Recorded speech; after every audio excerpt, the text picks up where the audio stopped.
Setting boundaries, defining active and passive management for crypto. Breaking down one of the key dilemmas in crypto investing in 3 different ways. Plus, questions spurred by the BlackRock ETF application. This week, Max Freccia from Truvius shares his perspectives on active versus passive management and how these different investment models, well defined in TradFi, can be applied to cryptocurrency investing. Many crypto investing tools have been launched, including SMA platforms, portfolio tools, and ETFs. Max covers simple buy and hold strategies, automated indices, and discretionary management, and the pros and cons of each of those. It's fascinating to see the maturity of this asset class happening before our eyes, and the different models emerging to support client interest and help advisors navigate their path into digital asset investing. As tools emerge for advisors, they can determine how to include this asset class alongside their traditional investment business. Since the British Standard Chartered Bank has forecast a 2024 BTC price of $120,000, up from $100,000 in April, advisors can expect clients to initiate conversations. You're reading Crypto for Advisors, CoinDesk's weekly newsletter that unpacks digital assets for financial advisors. Subscribe here to get it every Thursday. For perspective, consider that in a 2019 study, Yale economist Ali Tsivinsky proposed that investors should consider holding 6% Bitcoin in their portfolios, recommending that even the staunchest opponents of the cryptocurrency world are best off investing 1% of their assets in this space, if only for diversification purposes. 4 years later, eons ago in the crypto space, a Google search today asking, "How much should I invest in crypto?" will highlight various sources supporting an investment between 1% and 6%, with other recommendations as high as 12%. As advisors, you need to support clients interested in crypto investment, but which investment strategy will you take?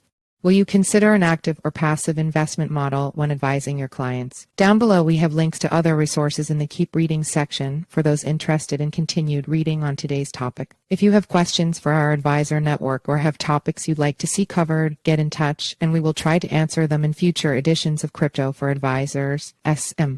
Looking through an active/passive lens for crypto. Since the creation of index funds, allocating between active and passive management remains the subject of great debate among investors. Over time, the boundary lines between active and passive investment vehicles for traditional asset classes have become better defined, benefiting from decades of analysis and product development. Unfortunately, the same cannot yet be said for crypto investment products. Advisors investing in established asset classes today are tasked less with disentangling active versus passive and more with determining how much active risk to take on for clients and choosing the most sensible ways to do so from an accessible, well-populated landscape of highly competitive investment vehicles. The task is doubly challenging for advisors interested in digital assets because active and passive investment options are still only nascently defined and starkly lacking in sophistication and ease of access. What does active management look like for crypto today? The following framework lays out the crypto investment landscape currently available for advisors, divided into 3 categories with pros and cons for each as well as their active or passive nature. 1. Single token buy and hold. Often implemented directly via exchanges through separately managed account platforms, SMAs, or investment trusts, especially in the absence of SEC-approved spot ETFs. Buy and hold is the most simplistic way to add digital assets to an overall portfolio. Pros: direct access to crypto, low portfolio management overhead, potentially more accessible via advisors' existing wealth technology platforms. Cons: lack of diversification. Clients can independently obtain exposure, potentially outsized management fees for naive exposure. Certain vehicles may introduce unintended risks. Active versus passive. This represents passive exposure to a subset of digital assets, commonly BTC and ETH, but without the diversification and risk management benefits of typical rules-based passive indices. 2. Automated indices. Automated indices provide a rules-based framework for crypto exposure to a broader number of assets, often the top 10-25 assets by market cap, and systematically rebalance to meet portfolio construction goals. Currently, U.S. investors often access these products through multi-asset SMA.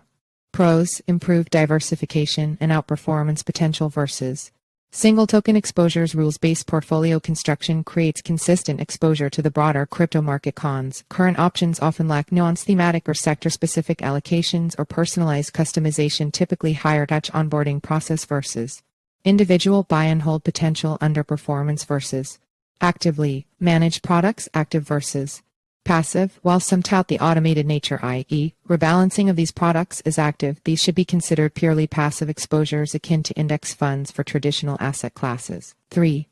Quantitative or discretionary management. Active managers construct strategies that leverage discretionary blockchain expertise and quantitative on-chain analysis to provide sophisticated crypto exposures. These are often accessed via hedge funds or specialized SMAs. Pros: institutional-grade expertise for a rapidly developing and technical asset class, potential for risk-adjusted outperformance and or reduced correlation to the market, often superior risk management and trade execution. Cons: accessibility hurdles often exist, including limited capacity or high investment minimums. Manager selection may be challenging due to shorter track records, may exhibit periods of underperformance. Versus passive products. Active versus passive. This represents true active management commensurate with standards for traditional asset classes, bringing crypto investment products into focus. The developing nature of the digital asset investment product landscape leaves the delineation between active and passive investment products and how to access them fuzzy at best. Ultimately, more clearly defining the available active and passive options and how they relate to traditional investment evaluation frameworks will equip advisors to more confidently select the most appropriate digital asset solutions for their clients.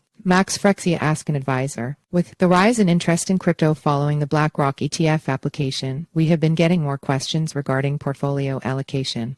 Adam Blumberg: the risk is the critical part here, however. Advisors must ensure the client can stand to lose all their crypto investments. If you're investing in Bitcoin for the long term, as a multi-year inflation hedge, then you will probably keep it for several years. If you're choosing an allocation to crypto as part of an overall risk management and diversification strategy, then you probably rebalance quarterly, an approach that has outperformed the S&P. Holding actual crypto is holding a bear instrument. It takes more technical know-how and carries some technical risk. Again, it depends on the investment thesis. If you want to get your clients exposure to the upside without having to learn wallets and other custodial technology, funds are the way to go. If you and your clients subscribe to more long-term and revolutionary theses, holding crypto and wallets would work. Keep reading. U.S.